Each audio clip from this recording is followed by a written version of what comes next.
রমজান মাস জুড়ে হতদরিদ্রদের জন্য 10 টাকা লিটার দুধ বিক্রি করা হচ্ছে। এ নিয়ে আরও জানাতে করিমগঞ্জ থেকে যুক্ত হচ্ছেন মশিউর কায়েস। কায়েস, স্বল্প দরে দুধ বিক্রির বিষয়ে কি বলছেন আয়োজকরা, জানাবেন।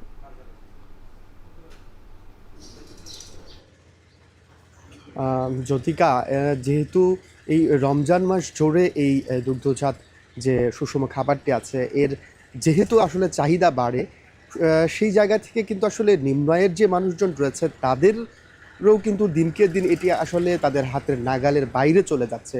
কেননা দাম যেভাবে বাড়ছে এই দুধের, সেক্ষেত্রে কিন্তু তারা আসলে সেই রমজান মাসকে ঘিরে কিংবা সবসময় কিন্তু এই দুধ কিন্তু তারা আসলে কিনতে পারে না।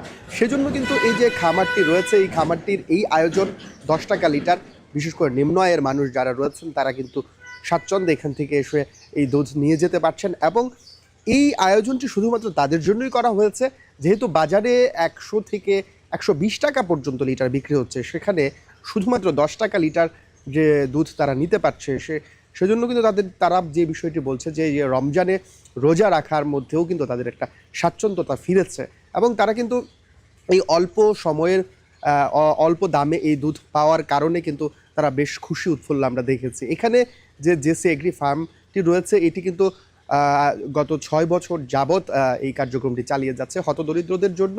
তারা প্রতিদিন 100 থেকে 120 লিটার পর্যন্ত কিন্তু তারা দুধ এখান থেকে বিক্রি করে থাকে এই 10 টাকা লিটারে।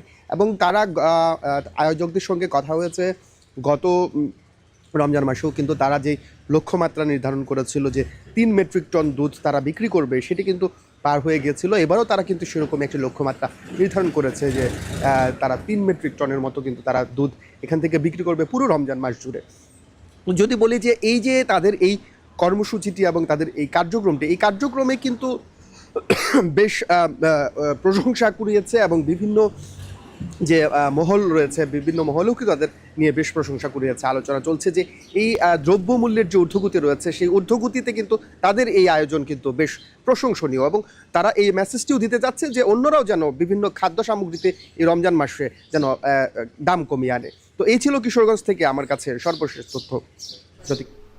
কিশোরগঞ্জ থেকে যুক্ত ছিলেন মশিউর কায়েস, জানাচ্ছিলেন সেখানকার